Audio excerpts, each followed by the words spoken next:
میرے نبی کریم صلی اللہ علیہ وسلم نے فرمایا جو عورت بن سور کے بازار جائے، اب تو خیر بیویاں برقع پہن کے جاتی، برقعے پہ بھی کڑھائی کی ہے، برقعے پہ بھی کام کرایا، برقعے پہ جو کام اور نقش نگاری ہوئی ہے وہ 10,000 کی ہے۔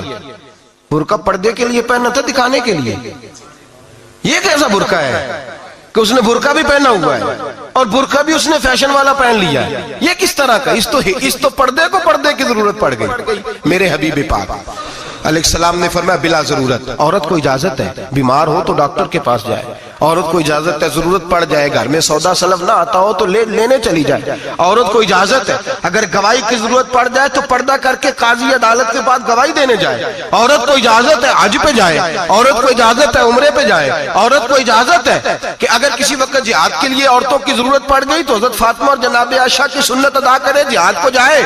لیکن اگر عورت موج کرنے جائے اور روز گئے وہ دیکھیں نا فلاں پارک میں تھے آپ تو کبھی گئے ہی نہیں، فلاں جگہ تھے آپ کے پاس تو فرصت ہی نہیں، فلاں میری سرگودے والی بہن کا خامن تو روز لے کے جاتا ہے آپ نے تو کبھی توجہ ہی نہیں فرمائی۔ روز پیغام دیتی رہے میرے حبیب کریم سید عالم صلی اللہ علیہ وسلم نے فرمایا جو بی بی بن سور کے بلا ضرورت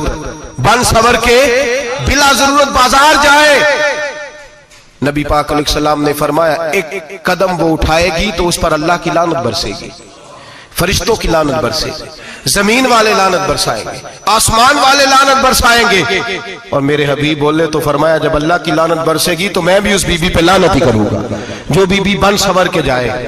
اور آگے سن لیں میرے حبیب نے فرمایا اگر اس کا خامد راضی ہو اس کے بن سور کے بازار جانے پہ، آپ ناراض ہو جائیں، اللہ کرے اس بات پہ ہو ہی جائیں اور اللہ کرے بدل جائے نظام، جو خامد خود میک اپ کرا کے تیار کرا کے پارٹی میں لے کر کے جائے، جو سامنے والی فرنٹ سیٹ پہ خود بغیر نقاب کے اس کو بٹھائے، جو موٹر سائیکل کی پشت پہ خود تیار کرا کے بٹھائے اور جو خود کہے تو چلی جانا جا تو شادی بھی تو دیکھا فلاں کام بھی تو کرا میں آزاد ہوں۔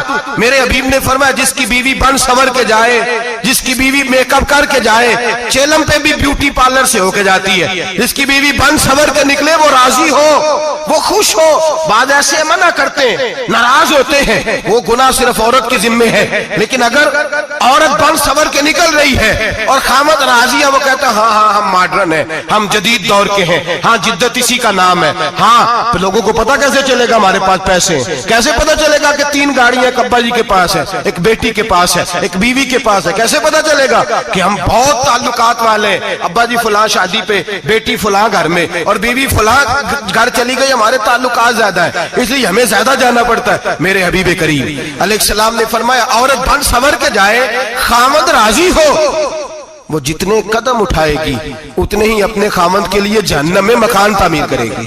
فرمایا اس کے خامد کے لیے اتنے مکان دوزخ میں تیار ہو گئے، وہ جلایا جائے گا، وہ تپایا جائے گا، وہ جہنم کی آگ کا ایندھن بنے گا۔ اور میں نے شاید آپ کو درجنوں بعد حدیث سنائی ہو، میرے کریم رسول نے فرمایا بی بی ایک ہوگی پر 4 آدمیوں کو جہنم میں لے کے جائے گی۔ یا رسول اللہ کس کو؟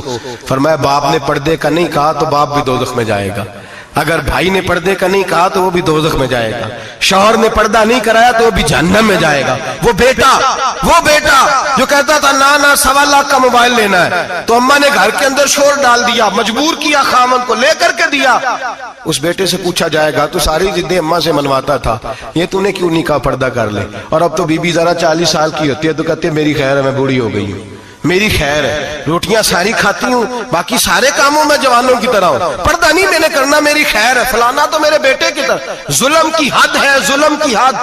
کزن ایک دوسرے سے ہاتھ ملاتے، کزن وہ کس مصیبت کا نام ہے؟ کہتے یہ بھائی ہے، او بھائی یہ بھائی ہوتا تو اس سے نکاح ناجائز ہوتا، اب چونکہ اللہ نے اس کے ساتھ نکاح کو حرام رکھا ہے تو یہ تمہارا بھائی ہو سکتا؟ میرے رسول کریم صلی اللہ علیہ وسلم نے فرمایا سور نجس العین ہے، کتا بالکل ناپاک نہیں ہوتا، کتا بھیگ جائے تو بعد اوقات ناپاک ہوتا ہے، یا کتے کے منہ سے تھوک نکلے تو ناپاک ہوتی ہے، سور نجس العین ہے، پورا ناپاک، خشک بھی ہو تو ناپاک ہے۔ میرے حبیب پاک علیہ السلام نے فرمایا ایک سور ہو وہ پہلے ہی ناپاک، اور دوسرا پھر وہ سور گند میں لپٹا ہوا ہو، غلاظت تو سور کو لگی ہوئی ہو۔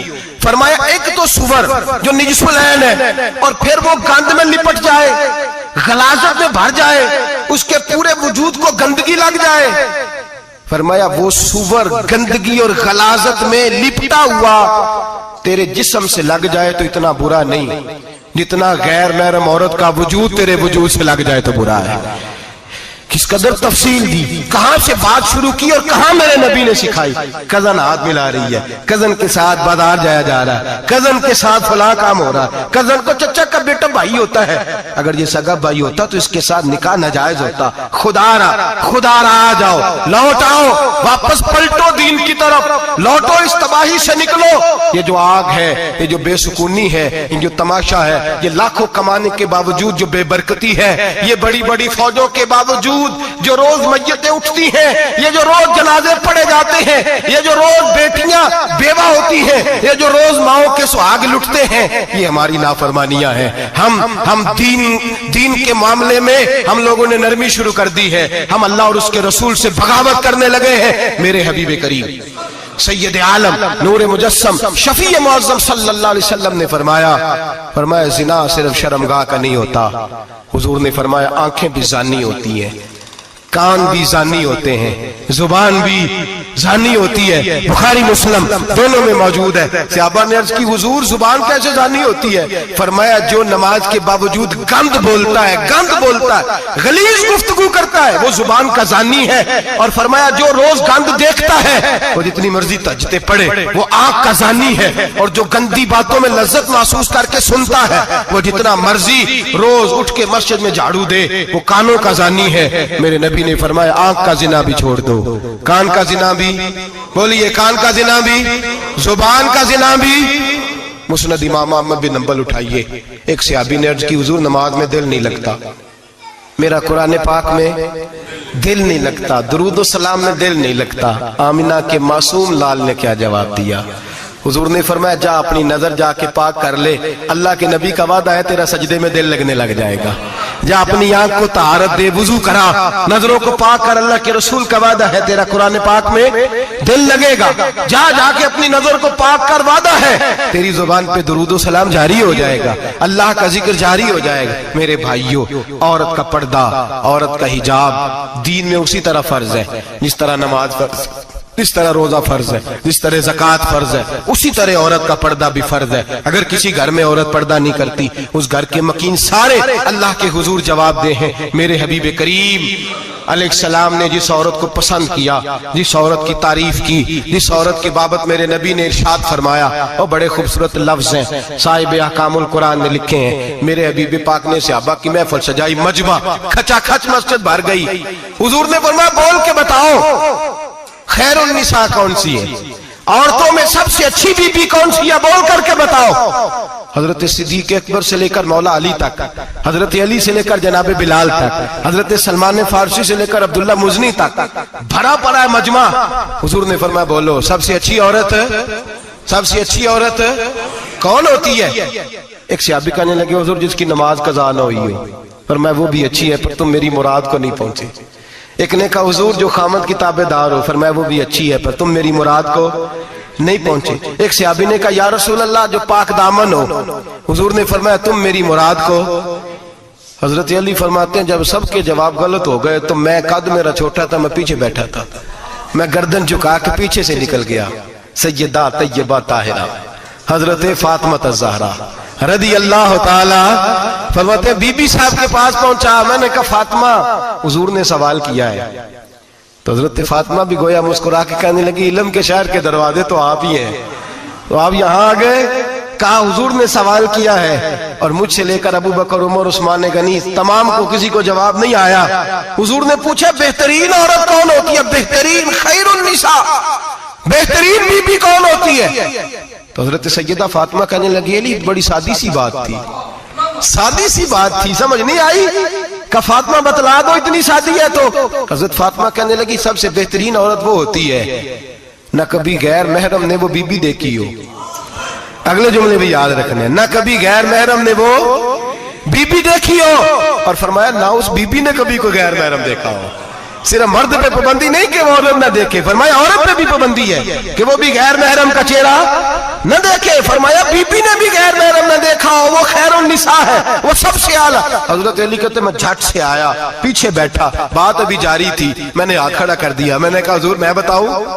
نبی پاک نے فرمایا بتلاؤ، تو کہتے میں نے کہا حضور بہترین بی بی وہ ہوتی ہے جس نے نہ کبھی غیر محرم دیکھا ہو اور نہ غیر محرم نے کبھی اسے دیکھا ہو۔ علی فرماتے ہیں میں نے جواب دیا تو میرے رسول کی آنکھوں میں آنسو آ گئے، حضور روئے اور فرماتے ہنستے مسکراتے اچانک صحابہ کے آنسو برسنے لگے، مجمع پہ کیف سا طاری ہو گیا، آنکھیں برسنے لگی، ہم لوگ حضور کے رونے پر سکتے میں آ گئے، نظر اٹھائی تو جواب تو میں نے دیا تھا، تعریف میری ہونی چاہیے تھی، شاباش مجھے ملنی چاہیے تھی۔ میرے حبیب نے رو کے آنسو پوچھ کے فرمایا میں تمہیں کہتا نہیں الفاطمہ تو بدعت منی، فاطمہ واقعی میرے جگر کا ٹکڑا ہے، فاطمہ میرے وجود کا حصہ ہے، میں تمہیں کہتا نہیں رہتا؟ کہا فاطمہ میرے جگر کا ٹکڑا ہے۔ حضرت علی فرماتے ہیں صحابہ میری طرف دیکھنے لگے اور کہنے لگے علی جواب تو دے، شاباش بی بی صاحبہ کو ملے۔ تو کہتے ہیں میں نے کہا حضور روئے ہیں تو آنسو میرے بھی چھلک ہی پڑے ہیں۔ فرمانے لگے لفظ میرے ہیں پر سوچ اس بیٹی کے ہے جس کی تربیت محمد عربی نے فرمائی ہے۔ فرمایا جملے میرے ہیں، ناقل میں ہوں، بات میں بیان کر رہا ہوں، لیکن پیچھے سوچ اس نور والی بیٹی کی ہے جس کو اپنے گھر کے اندر رہ کے آنگن میں رکھ کے رسول پاک نے پرورش فرمائی۔ حضرت فاطمہ فرماتی ہیں حضرت علی میرے پاس دوڑے آئے اور کہنے لگے فاطمہ چل مسجد، پتہ نہیں حضور کو کیا ہو گیا ہے، حضور رو رو کے بحال ہو گئے اور حضور حجرے میں رو رہے اور ہچکیوں کی آواز مسجد میں آ رہی ہے، چل ذرا چل کے حضور کی بات دیکھ کیا ہوا ہے، ہماری تو طاقت نہیں اندر جانے کی۔ سیدہ طیبہ طاہرہ حضرت فاطمہ جھٹ سے پردہ اوڑا، حاضر خدمت ہوئی، اندر گئیں، کہتی ہیں حضور کے کندھے پہ ہاتھ رکھا تو محبوب بیٹی کے ہاتھ کی ٹھنڈک محسوس کی، سر سجدے سے اٹھایا، فرمایا فاطمہ آ گئی ہو؟ حضور آئی، فرمایا چل بیٹی تو بھی ہاتھ اٹھا اور میری امت کی بیٹیوں کے لیے دعا مانگ، چل تو بھی ہاتھ اٹھا میری امت کی بہنوں ماؤں کے لیے دعا مانگ۔ محبوبہ کیا ہوا؟ میرے حبیب نے فرمایا رات مجھے دکھایا گیا ہے دوزخ میں کچھ بیبیاں ہیں، ان کے بال فرشتوں نے باندھے ہوئے ہیں اور انہیں گرز مار رہے ہیں، وہ چیختی چلاتی ہیں اور مدد کے لیے پکارتی ہیں، وہ بڑی تکلیف میں ہیں۔ تو بی بی صاحب عرض کرتے ہیں یا رسول اللہ ان کی غلطی کیا ہے؟ تو میرے نبی نے فرمایا وہ باریک دوپٹہ اوڑھتی تھی، وہ باریک دوپٹہ اوڑھتی تھی، ان کے بال چمکتے تھے، غیر محرموں کی نظر پڑتی تھی، انہیں دوزخ میں سزا ملے گی، وہ چلائیں گی چیخیں گی، ان کی مدد کو کوئی نہیں پہنچے گا، چل تو ہاتھ اٹھا دعا مانگ۔ حضرت فاطمہ امت کو پیغام دیتی ہیں پردہ اوڑھ لو، حجاب میں آ جاؤ۔ حضرت سیدہ زینب حضرت فاطمہ کی وہ لخت جگر جو میدان کربلا میں امام حسین برابر کی شریک رہی سیدنا امام حسین کے ساتھ۔ یحییٰ بن معین کہتے ہیں میں 15 سال تک حضرت زینب کا پڑوسی رہا ہوں، 15 سال، گھر برابر ہوتا ہے نا، بندہ بی بی دیکھ ہی لیتا ہے، وہ بی بی کبھی پردہ ڈال کے جا رہی ہے دوائی لینے، کبھی نظر آئی جاتی ہے۔ کہتے ہیں 15 سال میں سیدہ فاطمہ کی بیٹی کا پڑوسی رہا ہوں، میں نے کبھی برقعے میں چھپی ہوئی زینب بھی نہیں دیکھی، برقعے میں چھپی ہوئی زینب بھی کبھی نہیں دیکھی۔ حضرت عبداللہ بن جعفر طیار جناب علی المرتضیٰ کے بھائی تھے، ان کے بیٹے کے ساتھ ان کا نکاح ہوا تھا، بیمار ہو گئی تو حضرت عبداللہ کہنے لگے زینب چل تجھے حکیم کے پاس لے جاؤں، طبیب کے پاس لے جاؤں۔ تو حضرت زینب کہنے لگی آپ جائیے میرا حال بتا کے دوائی لے آئیے۔ تو حضرت عبداللہ جعفر طیار کہنے لگے شریعت میں گنجائش ہے ڈاکٹر کے پاس جانے، حکیم کے پاس جانے کی گنجائش ہے، تو چلتی کیوں نہیں؟ تو حضرت زینب کہنے لگی شریعت میں گنجائش تو ہے پر عبداللہ میری مجبوری یہ ہے کہ میں فاطمہ کی بیٹی ہوں، شریعت میں گنجائش تو ہے پر میری مجبوری یہ ہے کہ میں حسین کی بہن ہوں، شریعت میں گنجائش ہے پر میں حسن کی بہن ہوں، شریعت میں بڑی گنجائش ہے پر لوگ مجھے محمد عربی کی نواسی کہتے ہیں، گنجائش تو ہے پر میں نہیں نہ نکل سکتی، اس لیے کہ جتنا کوئی اپنے آپ کو دین کے قریب جانتا ہے اتنا اس کے پیروں میں شریعت کی زنجیریں زیادہ ہوتی ہیں۔ تو جناب سیدنا عبداللہ کہنے لگے اگر تو پردہ کر گئی اگر تو چلی گئی تو فرمانے لگے یہ تو اللہ کی مشیت ہے، تو دوائی لا دے تاکہ میں کھا لوں، اور اگر میں چلی گئی تو میں اپنی ماں سے جا کے کہوں گی کہ اماں ساری تکلیفیں میں نے چھاتی پہ برداشت کی ہیں، پر میں نے تیرے پردے پر آنچ نہیں آنے دی۔ میرے بھائی یہ اسوہ نور ہے، یہ اسوہ حسنہ ہے، یہ ہمیں سکھایا جا رہا ہے۔ میرے حبیب کریم کی بیویوں کا یہ حال تھا، بیویوں کا اپنے گھر کے آنگن میں حضرت عائشہ صدیقہ، حضرت سودا جناب حفصہ اپنے سین میں جب بیٹھتی تھی نا تو دیوار کی طرف منہ کر کے بیٹھتی تھی، دیوار کے ساتھ لگ کے دیوار کی طرف۔ بیبیاں اپنے گھر کے اندر بھی دیوار کی جانب منہ کر کے بیٹھتی تھی۔ لوگ پوچھتی، بیبیاں پوچھتی کہ اپنے گھر میں بھی دیوار کو منہ کرنے کا مطلب؟ کہتی ہو سکتا ہے کچھ چھت پہ چڑھے اچانک نظر پڑے، تو ہم چاہتی ہیں پھر بھی ہمارا چہرہ نظر نہ آئے اسے، پھر بھی ہمارا چہرہ نظر، ہم اپنے گھر کے اندر بھی پابند رہتی ہیں کہ ہمارے چہرے نظر نہ آئے۔ خدا را بڑے پیسے زندگی میں لوٹائے ہیں، 1000 1500 برقعے پہ بھی خرچ کرو، وہ گھر لے جاؤ، وہ اماں کو بھی دو، بہن کو بھی دو، بیوی کو بھی دو، اس کو کوئی پہن لے، اس لیے کہ جب تو حضرت فاطمہ کے طریقے کا پردہ کرے گی تو تیرے آنگن میں سیدہ زینب کی طرح کی بیٹیاں پیدا ہوں گی، وہ اس سنت پہ چلنے والی بیٹیاں تیرے آنگن میں آئیں گی۔ خدا را میرے بھائی آج یہ نیت کرو، یہ ارادہ کرو، اور اپنے گھروں کو پردے کا پابند بناؤ۔ اگر ایک بیٹی پردہ دار ہو گئی تو کئی خاندان پردہ دار ہو جائیں گے، اگر ایک بیٹی پردہ دار ہو گئی تو کئی گھرانے سنوریں گے، کئی جگہ پہ نور پھیلے گا۔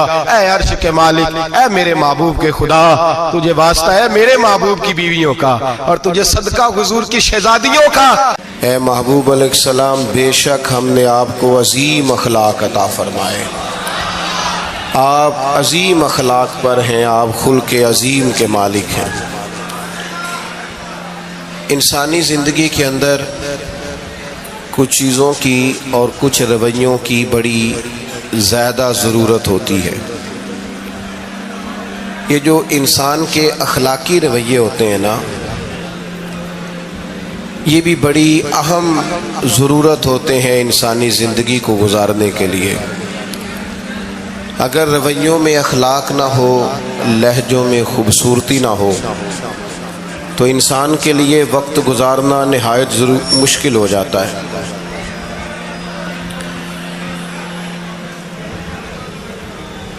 اللہ تعالیٰ آپ کو جزائے خیر دے۔ میں نا دوستوں سے کہتا رہتا ہوں کہ کسی کھلی جگہ پہ احباب کے لیے بندوبست کیا جائے تاکہ لوگ تکلیف کا شکار نہ ہوں۔ پیار سے آ جاتے ہیں کئی ساری جگہوں پہ، بلکہ شاید ساری جگہوں پہ اب یہی مسئلہ بنتا ہے جگہ کا، لیکن اس وقت احباب بعض اوقات توجہ نہیں کرتے، پھر مشکل بڑھ جاتی ہے۔ اب تو جیسے ہے ویسے ہی رہے گا۔ بھئی آپ بولیں تو نانا، آپ اتنا شور کریں گے تو میں بات کیسے کروں گا؟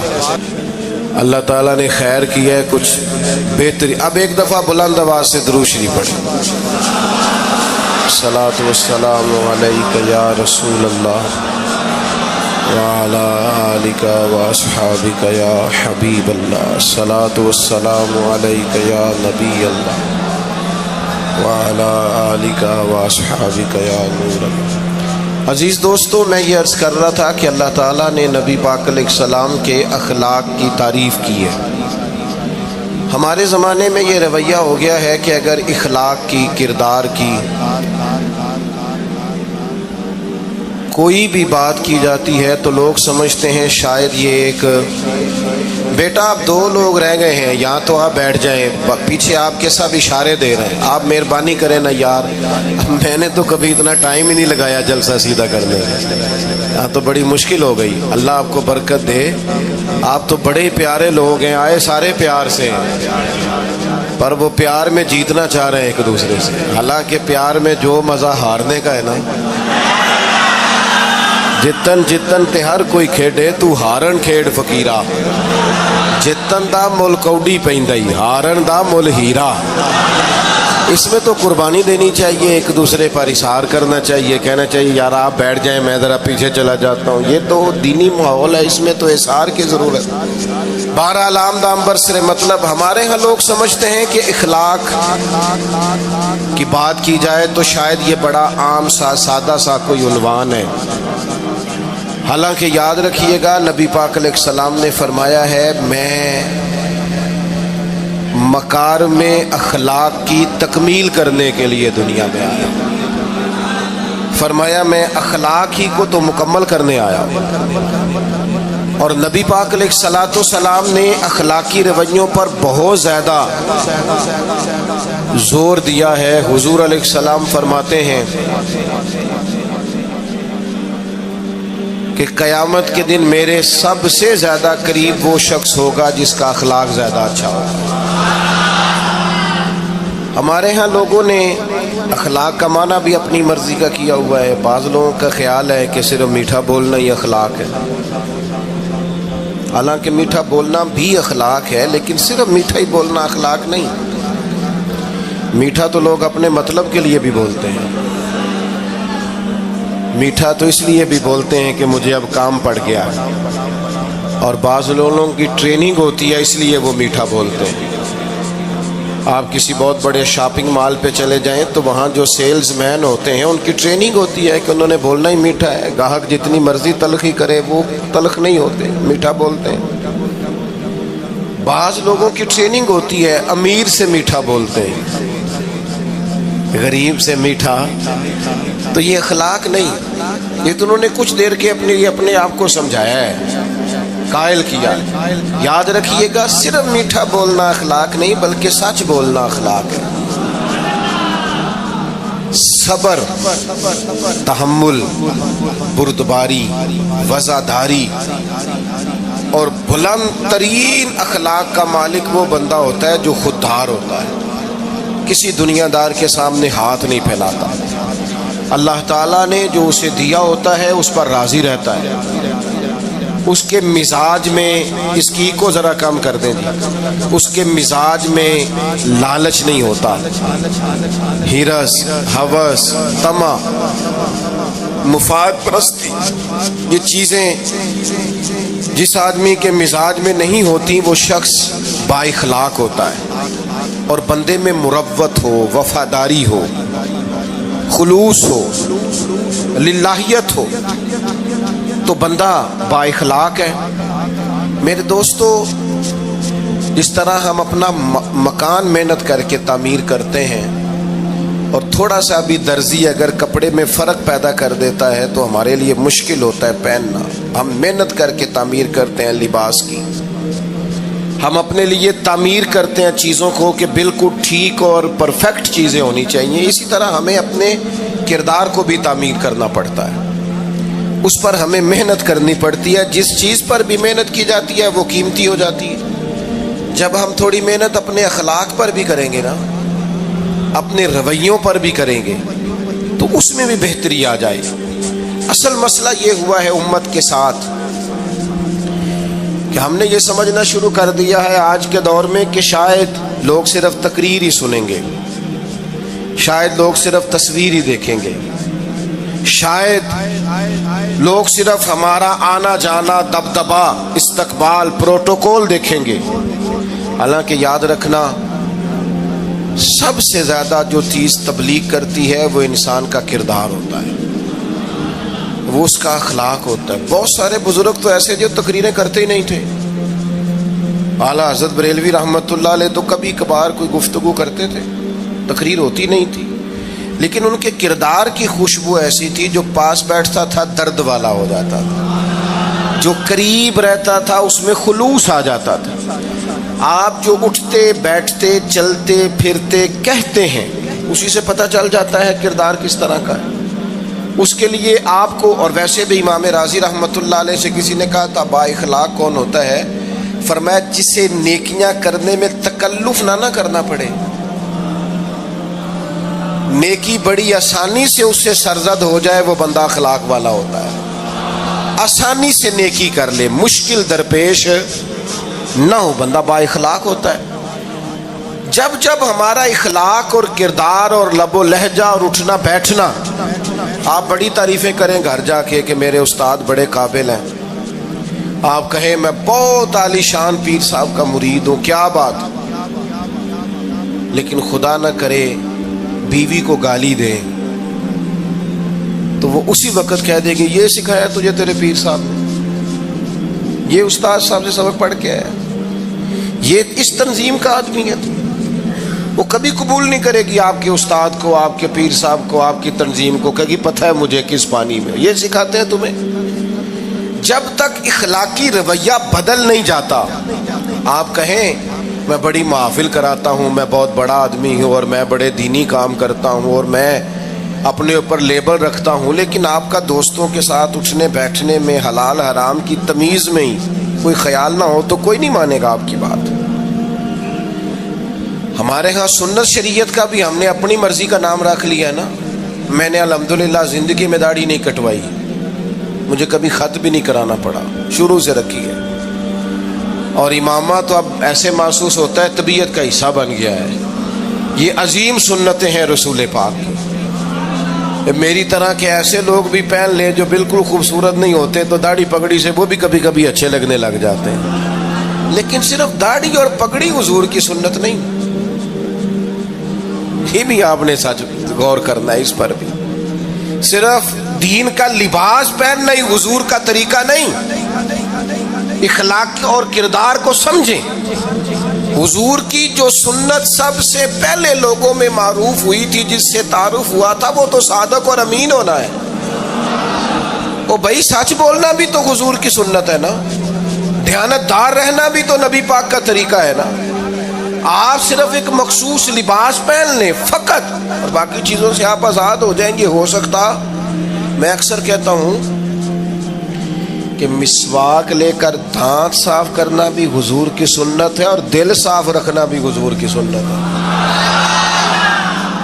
صرف مسواک والی سنت پہ غور ہے۔ ترمذی میں حدیث ہے، حضور علیہ السلام نے فرمایا، اے انس ہے میرے بیٹے، تم سے ہو سکے تو صبح اس حال میں کرنا کہ تمہارے دل میں کسی کا بغض نہ ہو۔ اور حضور فرمانے لگے یہ میری سنت ہے، صبح اٹھتے ہی پہلے دل کو ٹٹولنا، اس میں کسی کے لیے عداوت نہ۔ اخلاقی رویوں پر توجہ دینے کی ضرورت۔ ہم میں سے نا بہت سارے لوگوں کی شان ہوتی ہے، پیر صاحب کی، علامہ صاحب کی، استاد ہوں، میں ٹیچر ہوں، میں پڑھا لکھا ہوں، میں مالدار ہوں، میں گھر کا بڑا ہوں۔ ہم خود بخود اپنی کوئی نہ کوئی شان بنا لیتے ہیں۔ کوئی آپ کی کسی نسبت سے عزت کرے تو اچھی بات، ہم خود بخود اپنی کوئی شان بنا لیتے ہیں، پھر ہم عزت کا مطالبہ کرتے ہیں۔ نتیجہ کیا نکلتا ہے؟ نتیجہ یہ نکلتا ہے جہاں ہمیں احترام کرنا چاہیے وہاں بھی ہم احترام کر نہیں پاتے۔ اور میرے دوستو یاد رکھو، سیدہ عائشہ صدیقہ رضی اللہ تعالیٰ عنہ فرماتی ہیں، نبی پاک علیہ السلام جتنی دیر گھر رہتے تھے نا، گھر کا کوئی نہ کوئی کام ہی کرتے رہتے تھے۔ کوئی حرج والی بات ہے اگر آپ ہر مطلب گھر میں جا کے بیٹھ کے اتنا لمبا سفر طے کر کے آئے لیکن اندر جا کے بیٹھتے ہی کہا پانی کا گلاس لاؤ، بھئی آپ بھی تو لے سکتے ہیں، کوئی حرج والی بات ہے؟ یہ باتیں کرنے کرانے کی ہیں کہ خود سے کام کر لینا سنت ہے؟ آپ نے 2 منٹ لگائے ہیں اور آپ نے کسی پر روب ڈال کے آپ فارغ ہو گئے۔ اخلاقی رویوں میں سب سے زیادہ ضروری تو دوسرے کا احساس کرنا ہوتا ہے۔ اخلاقی رویوں میں سب سے زیادہ حاجت تو دوسرے کی تکلیف اور شدت کا احساس کرنے کی ہوتی ہے۔ میرے صاحب فرمایا کرتے تھے 10 منٹ کیوں انتظار کراتے ہو لوگوں کو؟ تم نے ممبر پہ کہا تھا میں 2:15 بجے جماعت کراؤں گا، 2:16 کیسے ہوئے؟ تمہیں اس کا پاس ہونا چاہیے تھا، تمہیں خیال ہونا چاہیے تھا کسی شخص کو کسی وجہ سے کوئی تکلیف، کوئی کسی اذیت کا شکار کیوں ہو، کوئی پریشان۔ میں اب تو الحمدللہ آپ اتنی بڑی تعداد میں آ گئے کہ جگہ آپ کے لیے مشکل ہو گئی، ورنہ شروع میں جب میں محافل کا ٹائم دیتا تھا تو میں وقت پہ چلا جاتا تھا۔ اگر کسی سے کہا ہے نا کہ 6 بجے آئیں گے تو 6 بجے چلے گئے، وہ کئی والی کار والے پوچھتے سن تسی آ بھی گئے ہو، تو میں کہتا سانو تسی ویلے سمجھ لو، ہمارا مزاج نہیں ہے نا جی۔ بلکہ ایک تقریب میں مجھے دعوت دی گئی تو اس پہ لکھا تھا 6 بجے، تو میں وہاں پہنچا تو میزبان بھی نہیں آئے تھے۔ مجھے بتائیں شادی کا کارڈ سارا خاندان بیٹھ کے لکھتا ہے نا، روانگی برات 1 بجے، 1 بجے جاتی ہے برات، مشترکہ جھوٹ بولا سارے خاندان نے، یہ رونے کی بات ہے، ہنسنے کی تھوڑی ہے۔ مسلمان اور جھوٹ بولے، مشترکہ طور پہ کہا یہ جھوٹ ہے۔ محفل ہوگی بعد از نماز عشاء، تو ختم کب ہوگی؟ یہ بھی تو بتائیں. آپ نے قوم کو تو ایک شخص کا بتایا تھا کہ فلاں صاحب خطاب کریں گے, یہ مقامی, قومی, عالمی شہرت یافتہ, یہ کہاں سے آ گئے؟ کیوں تکلیف دی گئی؟ بلکہ ہم نے تو منصوبہ بندی کی ہے کہ لوگ ہمارے جلسوں میں نہ آئیں. ستائے اتنا ہے, ایک جگہ پہ میں حاضر تھا تو 1:30 بجے مجھے مائک دے رہے تھے. اب تو میں جاتا نہیں ہوں, رات کو چھوڑ دیا ہے. 1 بجے رات کو مائک دے رہے ہیں تو نقیب بیچارہ رٹی رٹائی بات کر رہا ہے, کہتا ہے بلا تاخیر. میں نے کہا ابھی بھی بلا تاخیر ہے, کر لو تھوڑی تاخیر. خدا کے بندو ختم کرو, آدھے گھنٹے میں مسئلے کی سمجھ آ جاتی ہے, ایک پیغام دو, بات ختم ہو گئی. اتنا الجھاؤ اور اتنا بات کو کھینچنے کا معنی کیا؟ اپنے رویوں کے اندر. میں چلا گیا 6 بجے تو میزبان صاحب بھی نہیں آئے تھے, تو وہ تقریب کب شروع ہوئی؟ 9 بجے. تو میں نے ان سے کہا غور سے دیکھ لو کہیں میں تو نہیں الٹا پڑتا رہا, 9 اور میں 6 سمجھتا رہا ہوں. یہ چھوڑے ان چیزوں کو. اپنی زندگی میں آپ نظم پیدا نہیں کریں گے تو کوئی کام کیسے کریں گے؟ حضرت حکیم الامت مفتی احمد یار خان صاحب نعیمی رحمت اللہ علیہ, مفتی صاحب رحمت اللہ علیہ, جب جمعے والے دن الحمدللہ کہتے تھے نا تو پورا 1 بجا ہوتا تھا. لوگ گھڑی کو کہتے تھے تو غلط ہو سکتی ہے, پر مفتی صاحب پورے ٹائم پہ الحمدللہ کہتے ہیں. بلکہ ان کے بارے میں معروف ہے کہ وہاں ایک ذمہ دار تھا, بھینسوں کا دودھ دھوتے ہیں نا دیہاتی لوگ, تو عصر کی اذان سے 5 منٹ پہلے مفتی صاحب مسجد تشریف لے جاتے. یہ اخلاق ہے, یہ آپ کا رویہ ہے, یہ آپ کا انداز ہے. عصر کی اذان سے 5 منٹ پہلے جاتے تھے, جا کے وضو بنانا پڑے تو سنت ادا کر کے بر وقت نماز میں شامل ہو جائیں. تو مفتی صاحب گزر جاتے تو وہ ذمہ دار اپنے بیٹے سے کہتا کہ اب آپ نا بچے کو چھوڑیں بھینس کے نیچے تاکہ ہم بھینسوں کا دودھ دھوئیں. تو ایک دن وہ بیٹا کہنے لگا ابا جی ابھی تو یہ سورج کھڑا ہے, عصر کا ٹائم کہاں ہوا ہے؟ تو کہنے لگا تو چھڑ دے کٹا, مفتی صاحب لانگ گئے نہیں, ٹائم ہو گیا ہے. یہ ہمارے بزرگوں نے ہمیں رویے سکھائے. آپ نظم والے ہوں, اخلاق والے ہوں, سچائی والے ہوں, دیانتداری والے ہوں, دوسروں کا خیال رکھیں, کسی کو تکلیف نہ ہو ہماری وجہ سے. پتہ ہے رسول پاک صلی اللہ علیہ وسلم کی بارگاہ میں آ کے عرض کیا گیا یا رسول اللہ یہ ہمارے امام صاحب بہت لمبی نماز پڑھاتے ہیں. صحیح حدیث میں موجود ہے, نماز ہی پڑھاتے تھے نا, قرآن ہی پڑھتے ہوں گے نا, کتنا اعزاز والا کام ہے. یا رسول اللہ یہ بہت لمبی نماز پڑھاتے ہیں. اللہ کے محبوب علیہ السلام نے بلا لیا, اور لفظ پتہ کیا ہے؟ حضور فرمانے لگے میں لوگوں کو دین کے قریب کرتا ہوں, آپ دور کرتے ہیں. فرمایا جب بھی نماز پڑھائیں معتدل پڑھائیں. اور خود حضور کا عمل کیا ہے؟ حضور فرماتے ہیں جب میں نماز میں کھڑا ہوتا ہوں تو میرا دل کرتا ہے میں لمبی نماز پڑھاؤں. ہمارا جب کسی شے کو دل کرے تو ہم چھوڑتے ہیں, میرا دل کرتا ہے میں لمبی نماز پڑھاؤں. لیکن حضور فرماتے ہیں پھر پیچھے سے کسی بچے کے رونے کی آواز آتی, میں سوچتا ہوں اس کی ماں پریشان ہوگی, میں نماز مختصر کر دیتا. اور میرے بھائیوں نماز میں بھی لوگوں کا احساس, ہماری طبیعت ہی نہیں رہی. کوئی آدمی ہارن دے رہا پیچھے سے اور سامنے گاڑی میں 2 بندے کھڑے, گاڑی مین روڈ پہ کھڑے کر کے باتیں کر رہے ہیں, اور وہ ہارن بجا رہا ہے تو کہتے ہو ٹھہر جا, آگ بجھانی ہے جا کے.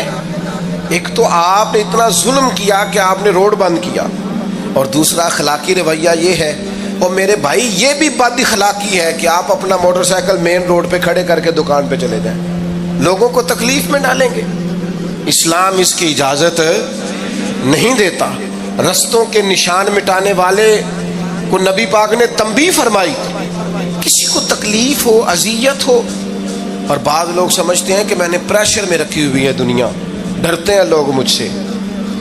جو ڈر کے عزت کرتا ہے وہ خوف کھاتا ہے, اور جو محبت سے تجھے سلوٹ کرتا ہے وہ تیرا احترام کرتا ہے. بعض لوگ کسی کے شر سے بچنے کے لیے بھی اسے سلام کرتے ہیں, وہ عزت نہیں ہوتی, وہ عزت نہیں ہوتی کہ یہ تو رٹا ڈال دے گا. اپنے اخلاقی رویے ہمیں اللہ کے محبوب سے سیکھنے, حضور سے خیرات لینی ہے, اخلاق حسنہ. ہم نے اپنے آپ کو سمجھنا ہے, ہم نے اپنے مزاجوں میں تبدیلی پیدا کرنی ہے, بالخصوص بزرگوں کے معاملے میں, بڑوں کے معاملے میں. جیسے جیسے انسان ضعیف ہوتا جاتا ہے نا، حساس ہوتا جاتا ہے، اسے باتیں تکلیف دینے لگتی۔ وہ ایک بوڑھی اماں ایک دفعہ مجھے کہنے لگی کہ آپ میرے بچوں سے کہہ دیں خرچہ پاویں تھوڑا دین کرن، میرے نال بولن صحیح کرن۔ وہ جب اپنی بیویوں کے سامنے میرے ساتھ تھوڑا والیوم اونچا کر کے بات کرتے ہیں آواز کا، تو مجھے تکلیف ہوتی ہے۔ اپنا رویہ، لہجہ، اس پر غور ہو، جوانی میں ہی تو برداشت کرنا ہوتا ہے۔ اپنے مزاج کو کبھی بکھرنے اور ٹوٹنے نہ دیں۔ اور سب سے زیادہ بندے کا پتہ ہی تب چلتا ہے جب کوئی اسے پورا غصہ دلائے، جو پھر کنٹرول کرے، وہی تو کمال آدمی ہوتا ہے۔ آ کے کہا گیا تھا نا نبی پاک علیہ السلام کو کہ یا رسول اللہ وہ معاذ اللہ ان لفظوں کے ساتھ تانا و تشنیع کرتے ہیں، نقل کفر نہ باشد۔ تو حضور فرمانے لگے وہ پتہ نہیں کس کی باتیں کرتے ہیں، مجھے تو اللہ نے محمد بنا کے بھیجا، اس کی بات کر رہے ہوں گے جس کا وہ معاذ اللہ نام بگاڑتے ہیں۔ میرے عزیز، تھوڑا سا برداشت، اور آپ جملوں سے غور کریں، کسی کے لہجے سے غور کریں کہ وہ بندہ کہیں تکلیف میں تو نہیں، آزمائش میں تو نہیں۔ میں پہلے ہی مختصر تقریر کرنا چاہ رہا تھا، اب آپ لوگوں نے اور مختصر کرا دیا مجھ سے، تو میں بس بات کو سمیٹنے لگا ہوں، آپ غور فرمائیں گے۔ ایک دن نبی پاک علیہ السلام نے سید عائشہ صدیقہ رضی اللہ تعالیٰ عنہ سے فرمایا، حضور فرمانے لگے عائشہ جب آپ مجھ سے خوش ہوتی ہیں تب بھی مجھے پتہ چل جاتا ہے، اور جب آپ کے دل میں کوئی بات ہوتی ہے تب بھی پتہ چل جاتا ہے۔ تو سیدہ پاک عرض کرنے لگی حضور مجھے میری ماں روئے، میں اور آپ سے ناراض۔ تو کریم فرمانے لگے بتاؤں پھر؟ یا رسول اللہ فرمائیے۔ حضور فرمانے لگے عائشہ آپ کبھی کبھی قسم اٹھاتی ہیں؟ یا رسول اللہ اٹھاتی ہوں۔ فرمایا جب آپ خوش ہوتی ہیں تو کہتی ہیں مجھے رب محمد کی قسم، اور جب دل میں کوئی بات ہوتی ہے پھر کہتی ہو جناب ابراہیم خلیل کے رب کی قسم، پھر حضرت ابراہیم کی نسبت سے قسم اٹھاتی ہو تو جناب عائشہ کہتی ہیں حضور کی بات سن کے جو میرا حال تھا میں بتا نہیں سکتی۔ یا رسول اللہ آپ اتنا خیال کرتے ہیں، یہاں تک خیال فرماتے ہیں کوئی کیا بول رہا ہے؟ کہتی میں نے فوراً عرض کی کہ یا رسول اللہ مجھے رب محمد کی قسم ہو، میری زبان سے نام ہی جاتا ہے، میرے دل میں آپ ہر وقت موجود رہتے ہیں۔ دل میں آپ احساس پیدا کریں گے، آپ تھوڑا سا غور کریں، آپ کسی کی تکلیف کے بارے میں حساس ہوں گے۔ میرے بھائی پتہ کیا ہوتا ہے، 2 منٹ کا غصہ ہوتا ہے ہمارا، اور کئی دفعہ عمر بھر کا پچھتاوا چھوڑ جاتا ہے۔ ہمیں احساس ہوتا ہے ہم سے غلطی ہو گئی، ہمیں خیال ہوتا ہے کہ یہ لفظ مجھے کہنے نہیں چاہیے، پر ہم سے سرزد ہو جاتے۔ میں ذاتی طور پہ آپ سے ایک بات عرض کروں، یہ میں ابھی آیا ہوں نا تو دوست پکڑتے ہیں، دوڑتے ہیں، خیر اب فرق بھی ہے پکڑنے والے میں، پہلے دعا لینے والے ہوتے تھے، اب سارے فوٹو لینے والے ہوتے ہیں، یہ بھی مسئلہ ہے۔ اور بعض لوگوں کو فوٹو چاہیے ہوتی ہے، باقی جو ہوتا ہے ہو جائے، اس سے غرض نہیں ہوتی۔ میں نے بہت ساری جگہوں پہ جانا چھوڑ دیا ہے، اس کی وجہ یہ ہے کہ میری وجہ سے لوگوں کو تکلیف ہوتی ہے۔ اب میں یہاں موجود ہوں، یہاں سے مجھے آگے بڑھنا ہے، اب جہاں مجھے آگے جانا ہے وہ مجھے اس بات کی اجازت نہیں دے رہی چیز جہاں مجھے پہنچنا ہے کہ میں رکوں اور ایک ایک آدمی سے ملوں۔ جہاں ہمیں کہیں اور جانا ہوتا ہے وہ یہ تو پوچھتے ہی نہیں کہ آپ نکلے ہیں کہ نہیں نکلے، وہ تو کہتے ہیں کتنے پہنچے ہو۔ اب اتنی گنجائش نہیں ہوتی، لوگ آ رہے ہوتے ہیں۔ میں داتا صاحب رحمۃ اللہ علیہ چلا گیا حاضری دینے کے لیے، اس قدر دوڑ دھوپ ہوئی، لوگ اس طرح بھاگے، ظاہر ہے کچھ قرآن مجید پڑھ رہے ہوں گے، کچھ عبادت کر رہے ہوں گے۔ کئی دنوں تک میری طبیعت پہ بوجھ بنا رہا کہ تیری وجہ سے لوگوں کو تکلیف۔ بہت ساری جگہوں پہ نہیں جاتا، سائڈ پہ ہو جاتا۔ کیوں؟ تکلیف ہوتی ہے، لوگوں کو پریشانی ہوتی ہے۔ ہمارا یہ تو مزاج ہے نہیں الا ماشاء اللہ کہ ہم کسی معاملے میں حالات کی نزاکت کو بھی سمجھیں، لیکن وہ چیزیں بوجھ بن جاتی ہیں بعض اوقات۔ اور یہ بوجھ ہمیں لینا چاہیے. ایک ہے کہ ہم لذت کشید کریں کہ دیکھا لوگ کیسے بھاگ رہے ہیں، اوہو کیا بات. یہ نفس کے لیے تسکین ہے پر تھوڑی دیر کی. اخلاقی رویہ یہ نہیں ہے. اخلاقی رویہ یہ میں نے ان دو کام ہو جائے. لوگوں کو تکلیف ہوتی ہے، بعض بزرگ اپنا آپ سمیٹ بھی نہیں پاتے بیچارے اور اذیت میں آ جاتے ہیں. تو میرے عزیز کچھ تھوڑا سا ہمیں اس بات کا بڑے مجموع میں آنے جانے میں بھی خیال رکھنا چاہیے کہ یار آپ گزر جائیں ذرا پیار سے پہلے. میں ہمت ور رکھتا ہوں میں تھوڑی دیر کے بعد آ جاؤں، لیکن وہ ہمارے ہاں بس میں چڑھنا ہو، کسی اجتماع سے نکلنا ہو، جانے ہمیں کیا ہو جاتا ہے. اور پروٹوکول والوں کو بھی چاہیے کہ تھوڑی دیر کے لیے پروٹوکول چھوڑ دیں، وہ بھی ذرا سادگی سے ہو جائیں. کچھ فرق پڑتا جب تک ہم یہ احساس پیدا نہیں کرتے ہمارا اخلاق درست ہو سکتا. اپنے اندر بالخصوص اور تھوڑی دیر کا غصہ ہوگا آپ کا، پچھتاوا چھوڑ جائے گا. اس غصے کو چھوڑ ہی دیں تھوڑی دیر کے لیے، 2 منٹ کے لیے چھوڑ دیں. کوئی سخت بات ہی کرے گا نا، برداشت کریں. حضرت عمر بن عبدالعزیز گزر رہے تھے، رات کا وقت تھا، لکڑی کے جوتے پہنے ہوئے تھے، کھڑاؤں جن کو کہتے ہیں. ایک بزرگ فٹ پاتھ پہ سوئے ہوئے تھے، جناب عمر بن عبدالعزیز کا پیر آ گیا، بابا جی کے پیر. کیا کہتے ہیں اس طرح کا معاملہ ہو تو لوگ اندھے ہو، یہی کہتے ہیں نا. ٹکر ہو جائے اچانک تو کہتے ہیں اندھے ہو. اس بندے نے بھی کہا فوراً اٹھتے ہی، اندھے ہیں آپ، میرا پیر دبا دیا ہے. بڑا سخت موقع ہے. بادشاہ وقت، امیر المومنین اور امت کے صالحین کے امام حضرت عمر بن عبدالعزیز اندھے ہیں. تو یہی موقع ہے، یہاں تو آپ اینٹ کا جواب پتھر سے دے لیں، یہاں پھر آپ ذرا چپ کر جائیں اور اس کوڑے گھونٹ کو 1 منٹ کے لیے پی کے دیکھیں، پھر اس کی شفا کتنی ہے.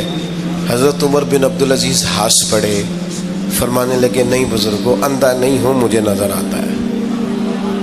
وہ جو 7 سپاہی تھے نا، یہ کیتلی چائے سے زیادہ گرم ہوتی ہے ہمیشہ، انہوں نے تلواریں نکال لی. آپ نے فرمایا تمہیں کیا ہوا؟ حضور اس بے ادب نے آپ کو اندھا کہا ہے. فرمانے لگے نہیں کہا. کہا جناب کہا ہے؟ فرمایا نہیں کہا. میں کہا ہے جناب نہیں کہا. تو آپ فرمانے لگے بابا جی آپ سے بات کر رہے تھے مجھ سے کر رہے تھے؟ کہا جی آپ سے ہی بات کر رہے تھے. تو فرمانے لگے انہوں نے مجھے اندھا نہیں کہا، انہوں نے تو ایک سوال پوچھا ہے.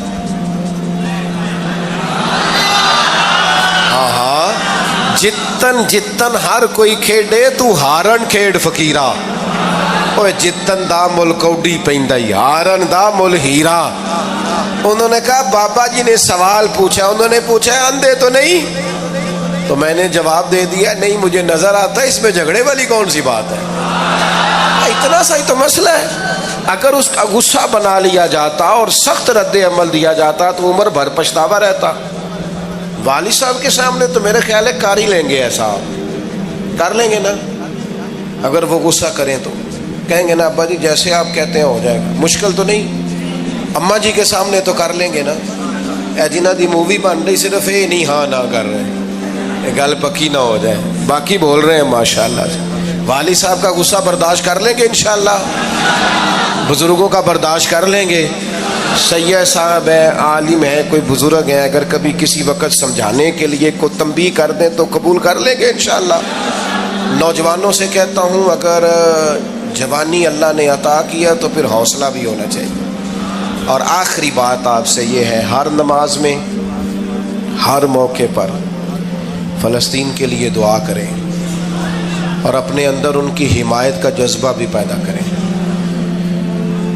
امت ایک جسم کی طرح ہے، اگر آج امت ان کا احساس نہیں کرے گی تو پھر یہ امت واحدہ ہونے کا ثبوت نہیں دے گی.